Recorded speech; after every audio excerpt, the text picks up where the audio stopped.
If your fireplace mantle is getting damaged by heat, you need to fix it fast before things get worse. So, first off, make sure you're using heat-resistant materials for your mantle like stone, metal, or specially treated wood. These materials can handle the heat way better than regular wood that might crack or warp.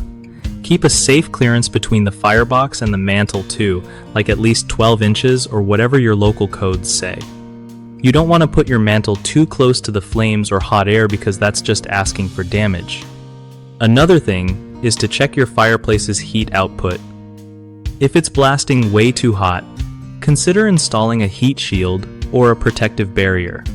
Regularly inspect your mantle for any signs of heat damage like discoloration, warping, or cracking so you can catch problems early. Also, avoid placing any flammable decorations on or near the mantle that could catch fire from stray sparks. If you're unsure about what materials to use or how to set it up safely, don't hesitate to ask a pro for advice.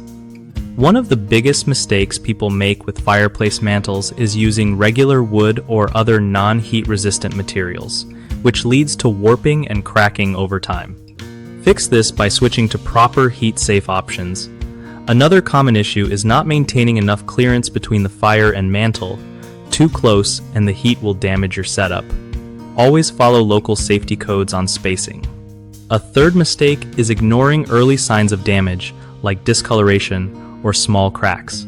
Catching these early and repairing them prevents bigger headaches later.